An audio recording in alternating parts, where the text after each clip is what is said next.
One. Hey, this is Steve Wilmes and Matt Kita, and we're here with another episode of the Risk Control Show. And I wanted to welcome you on in. Today we're exploring confined space rescue. And Matt, I think this is something that you and I just did. Yes. Yes, for we one did. of our clients. And you know what? It's one of those things that when we're putting together our training, we go out, we evaluate the space, and we try to determine what the best method is for people to get in and out of that space, how the rescue should be formed. And then we also take a look around and see what others have done in the past. And that's the mind-blowing part to me always.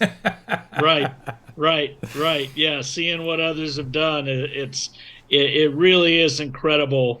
The different approaches, let's say, that we've seen. Yeah, to say the least.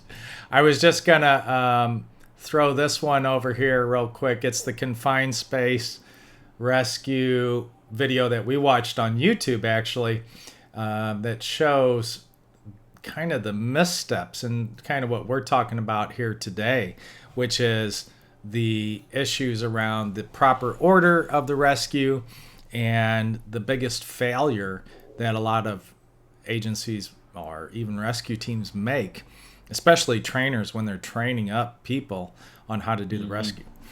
And that is, when do they set up for the rescue? And we went over this in our training, like, I don't know, 17 times. Oh yeah, yeah, exactly. This is like point number one. I mean, look, it's amazing to me the thought process that goes into, you know what, I'm not going to get everything all set up for a rescue prior to needing the rescue. That I'm going to actually wait until an emergency happens to actually do what I need to do to get ready. Right? Like, how long did it take each person to set up the rescue tripod? Oh wow. Yeah, I mean even after having like kind of watched it go through, it took them, 2 or 3 minutes.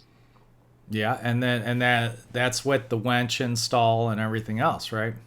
Yeah, that's right. Yeah, you're right. I was just thinking about the tripod. You consider the winches, yeah, I'd say it was pushing five or more at least. Yeah. Yeah, and it's one of those things that they got better as time went on the setup, but They did. Yeah. the biggest challenge to any rescue is time. Yes. You only have 15 minutes of time with suspension trauma at best, and that's debatable. But bottom line, the industry looks at it around 15 minutes, and then you have if you have a deadly gas in there that this person is exposed to, if you all of a sudden have a rupture or a leak, or if the person is knocked unconscious for whatever reason, like all those time considerations, your best set is 15 minutes. If the person has a stroke, you're down to a couple minutes, Yeah. And so you want to do the best that you can to execute a rescue. And speaking of strokes and heart attacks and all that, it was funny because we're sitting there doing training, and one of the training participants, he's not even under stress, physical stress, but he's like, towards the end of the training, he's like, "Oh, my heart! I got to go get my medication." Remember that? Yes. Yes, I do.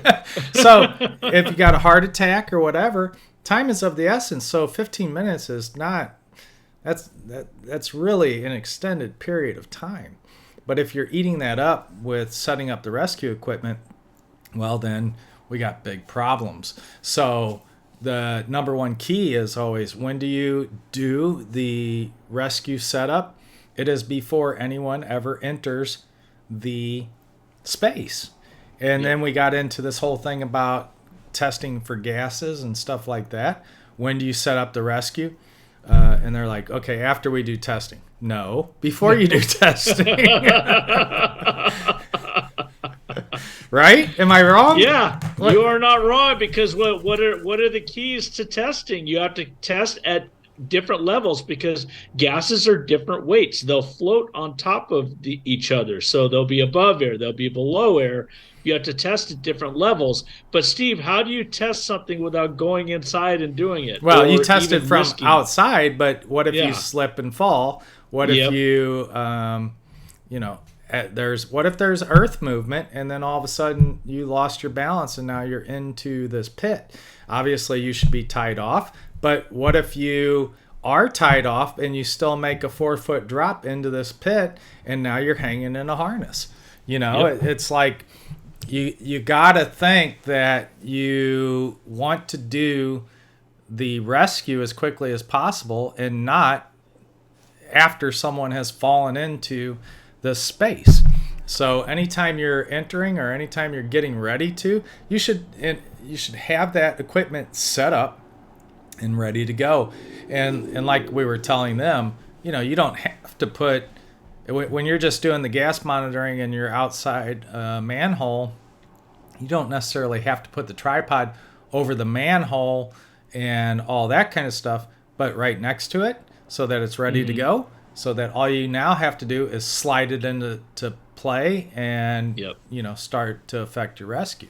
I think Yep. that's one of the big factors that we see. Take a look on YouTube or any of the look at your trainings. They teach this in a manner that it is okay. We're calling for rescue and rescue is now arriving. The one video that we show is the police department trainer saying, or I'm sorry, the fire department trainer saying, "Oh, we did an outstanding job. We did it in 30 minutes." Well, 30 minutes. that's double the time that you have for the suspension trauma. So you've already Yep. messed it up, you know. Yep. And you shouldn't be calling rescue and having them drive from wherever they are and starting that. Obviously, if you have a mine shaft cave in or something like that, yeah, you're going to need assistance. But for every single day, typical confined space rescue, set up and ready to rock and roll, don't you think? Yep. Yep. Oh yeah, 100%. I, it's just like when I was a kid. I was a Boy Scout. We did the whole be prepared. Right. That was the motto of the Boy Scouts.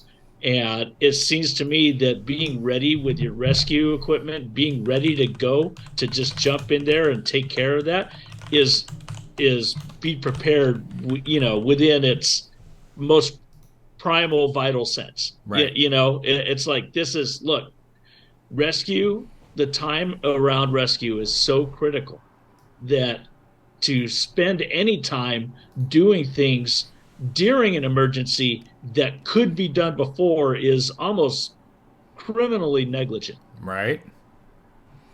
Yeah. No, absolutely. I mean, it's one of those things we tell them, look around at the people in training. These are the individuals that are responsible for saving your life. And if they don't know every aspect of the rescue and even when to set it up, you're relying on them. And do you trust that person that they Yeah. know the intimate details? It's powerful. Yeah. It's a powerful message. It's something that really needs to be addressed. And if you're getting training where it's okay to be on site and wait for someone to have an incident and then go, okay, why don't you walk to the truck and get the tripod, which weighs 35 pounds, and lug it all the way over here. And then, oh, the last guys that put it in the bag got the chain all screwed up. And the last guy took one of the legs out because he didn't put the pin in when he closed the leg. Like, Yeah. those are all things that are really nonsensical and nonsensical. Did I say that right? And stupid. Yeah, nonsensical. I'll say You're pointless, right. stupid. Stupid. Yeah. Don't be stupid, man. Yeah. Anyway. All right. Well, that's all I got on that topic, Matt. I think they should come back and see the Risk Control Show. Don't forget, we got if you're watching this on our blog, we have the YouTube channel. If you're watching on the YouTube channel, we have that. And we now are on Dollar Training Club and Udemy.com. So feel free to check us out there. And we'll see you on the next episode of the Risk Control Show. See you, folks.